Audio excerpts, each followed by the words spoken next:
جو سارا team work ہے بنیادی طور پہ تمام فورسز کا، ان کی الائنمنٹ اور ان کی کوارڈینیشن اور اس کی ایکسلنس، اس کا ظہور ہوا ہے مارکہ حق میں. اب تو آفیشیل کر دیا کہ ان کا جو سیز فائر ہے وہ پرماننٹ ہے، اور بلکہ ان کے الفاظ یہ ہیں کہ آپریشن جو ایپک فیوری تھا وہ مکمل ہو چکا ہے اور بقول ان کے انہوں نے مقاصد حاصل کر لیے. اسرائیل کا وزیر اعظم نے کل ایک بیان جاری کیا ہے جس میں اس نے بتایا ہے کہ وہ کتنا غور سے ایک ایک لمحے پہ یعنی یہ جو ایران اور امریکہ کا سیز فائر ہے اس پہ نظر رکھے ہوئے ہے، اور وہ روزانہ امریکی صدر سے بات کر رہا ہے. بھارت کے خلاف پاکستان کے مارکہ حق کو ایک برس مکمل ہوا، اور اس موقع پر D G I S P R lieutenant general Ahmed Sharif Chaudhry نے جو پریس کانفرنس کی، وہ پریس کانفرنس اگین ایک ماسٹر سٹروک تھی. خاص طور پہ ان کا یہ فقرہ کہ بھارت کو یہ چاہیے کہ کم از کم اپنے آپریشن کا نام ہی بدل لے. آپریشن سندور ایک زنانہ نام ہے. یہ بالکل درست بات ہے کہ ہندو مذہب میں جب وہ خواتین جب ان کی شادی ہوتی ہے تو شوہر بنیادی طور پہ آ کے ان کی مانگ میں ایک رنگ بھرتا ہے جسے وہ سندور کہتے ہیں. تو اس کا نام سندور رکھنے کا تو بالکل یہی ہے کہ بھارت کیا پاکستان کی سہاگن بننا چاہتا ہے، شادی کرنا چاہتا ہے، بیوی بننا چاہتا ہے. تو بڑا کمال کا یہ ان کا فکرہ تھا، اور مشورہ بھی بالکل ٹھیک ہے کہ نام تو کم از کم ٹھیک رکھو. تم چاہتے کیا ہو؟ یعنی پاکستان کی سہاگن بننے آنا چاہتے ہو.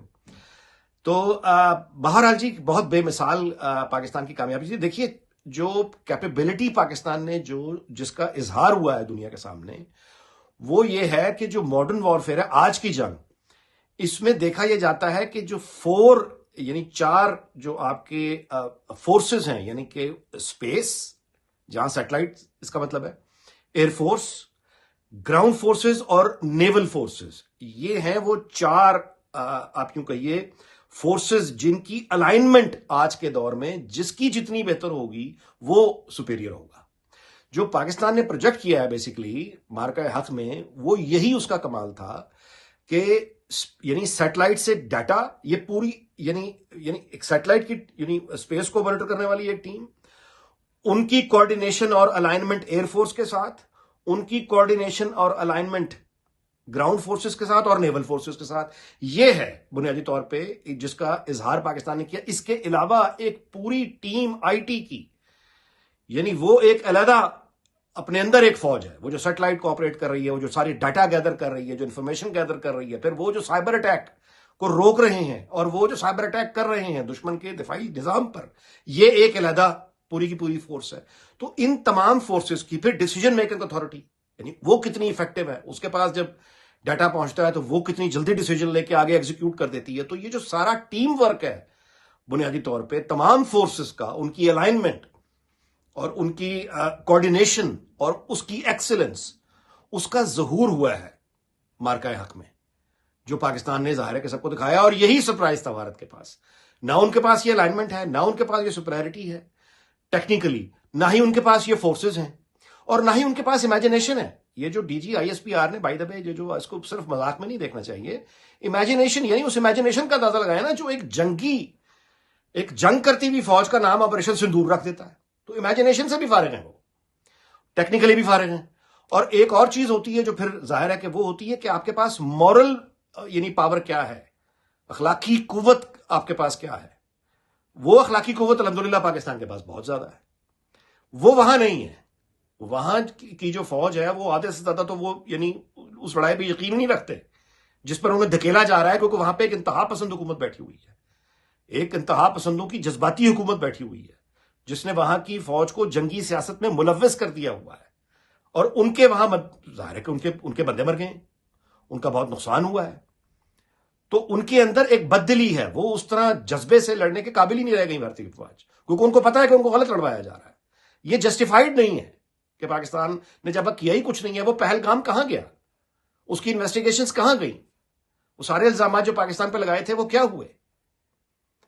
تو بنیادی طور پر یہ ہے وہ مارکہ حق میں یہ فرق تھا خاص طور پہ بھارت اور پاکستان میں. اور یہی آپریشن سندور جس کو انہوں نے پاز پہ لگایا ہوا ہے اس کی وجہ بھی یہ ہے. انہیں پتا ہے کہ اگر ہم دوبارہ سے کوئی پاکستان سے پنگا لیں گے تو پہلے سے بڑھ کر پاکستان اس کا جواب دے گا. اچھا اب آئیے ایران کی صورتحال کی طرف. یہاں بھی آپ دیکھ لیجئے کہ یہ اسی ایک سال میں جو یعنی مارکہ حق کے بعد پاکستان نے جو حیرت انگیز سفارتی کامیابیاں دنیا میں حاصل کی ہیں اور ایک تاریخ بن گئی ہے. کیونکہ سیکنڈ ورلڈ وار کے بعد سیکنڈ ورلڈ وار کے بعد جو ایک ورلڈ آرڈر تشکیل پایا تھا، جس کو رولز بیسڈ انٹرنیشنل سسٹم کہا جاتا ہے، اس میں بہت بڑی تبدیلی آ رہی ہے، آ چکی ہوئی ہے، اس میں شفٹ آ چکا ہوا ہے. اور اس بڑی تبدیلی میں، جس کی ابتدا آپ یوں کہیے کہ امریکہ اور اسرائیل کے ایران پر حملہ کرنے سے یہ ایکسیلریٹ ہو گئی، سامنے آ گئی یہ تبدیلی، اس میں پاکستان کا مرکزی کردار ہے. اور اس کی گواہی کون دے رہا ہے؟ امریکہ کا صدر دے رہا ہے، اس کی پوری ایڈمنسٹریشن دے رہی ہے، یہاں پہ ایران دے رہا ہے، ان کا وزیر خارجہ دے رہا ہے، ان کی حکومت دے رہی ہے. تو یہ اعزاز پاکستان کے حصے میں آنا کہ نہ صرف یہ کہ جو پہلے ان کے مذاکرات ہوئے وہ بھی اسلام آباد میں ہوئے، جس کے لیے امریکہ سے ایران سے ٹیمز آئیں، بلکہ اس کے بعد بھی وہ سیز فائر بہرحال برقرار ہے. اور اب امریکی جو سیکٹری مارکو روبیو نے چونکہ کہہ دیا ہے، اب تو آفیشل کر دیا کہ ان کا جو سیز فائر ہے وہ پرماننٹ ہے، اور بلکہ ان کے الفاظ یہ ہیں کہ آپریشن جو ایپک فیوری تھا وہ مکمل ہو چکا ہے، اور بقول ان کے انہوں نے مقاصد حاصل کر لی ہیں. تو اس وقت بھی جو سیز فائر پوری دنیا کا امن، یعنی مستقبل بنیادی طور پہ جو معیشت ہے، وہ ملکوں کی معیشت ہو یا پھر ایک گھر کی معیشت ہو، اس کا مستقبل جڑا ہوا ہے اس جنگ سے. اور اس کو پاکستان نے بڑی کامیابی سے سیز فائر کروایا ہے، اور اب اس کو یعنی جو آپ مستقل معاہدے میں پاکستان کا بنیادی ایک کردار ہے. اور اب خبریں یہ ہیں کہ شاید یہ ہم خوشخبری جلد سن لیں کہ امریکہ اور ایران کی کوئی پرماننٹ سیٹلمنٹ اس معاملے پہ ہو جائے. اچھا، دوسری طرف ظاہر ہے کہ امریکہ کے صدر کا اب چائنا جو ان کا وزٹ ہے وہ اسی مہینے متوقع ہے، مطلب پلانڈ ہے، اور ان کی ملاقات طے ہے چینی صدر کے ساتھ. تو وہاں بھی یہ کوشش ہے کہ اس ملاقات سے پہلے اس مسئلے کو حل کیا جائے، کوئی تلخی کے ساتھ مطلب وہاں نہ جائیں. وہ چائنا سے باقاعدہ اپیل کر رہی ہے ڈونلڈ ٹرمپ کی ایڈمنسٹریشن کہ وہ بھی اپنا کردار ادا کریں، جو ظاہر ہے کہ وہ پس منظر میں رہ کے کر بھی رہا ہے. پاکستان بھی ظاہر ہے کہ یہ کردار ادا کر رہا ہے. تو اس میں آپ یوں کہیے کہ پوری دنیا کا جو ریجنز ہیں، سوسائٹیز ہیں، اکانومیز ہیں، گھرانے ہیں، ان کی جو معیشت ہے اس کا مستقبل اس جنگ سے جڑا ہوا ہے. تو ایک نیا بنتا ہوا عالمی نظام پوری دنیا کے طاقت کے ڈھانچے میں ایک ری اسٹرکچرنگ، اور اس میں پاکستان کا مرکزی کردار، جس کی اہمیت کو تسلیم کر رہا ہے چین، جس کی اہمیت کو تسلیم کر رہا ہے امریکہ، جس کی اہمیت کو تسلیم کر رہا ہے سعودی عرب، جس کی اہمیت کو تسلیم کر رہا ہے ایران.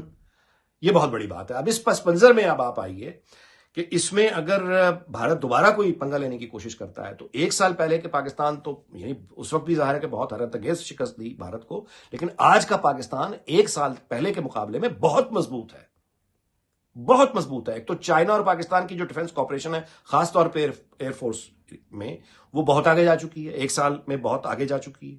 ہماری جو کوآرڈینیشن ہے وہ بہت بہتر ہوئی ہے، اس کو مزید امپروو کیا گیا ہے. ہماری جو فورسز ہیں، تمام forces, ground forces, air forces, naval forces, اور پھر سائبر آئی ٹی کی جو ہماری ایک پوری فورس ہے، یہ انہوں نے بہت اب یہ ایک سال میں ترقی کی ہے، آگے جا چکے ہیں. سفارتی طور پہ پاکستان کہیں آگے کھڑا ہوا ہے.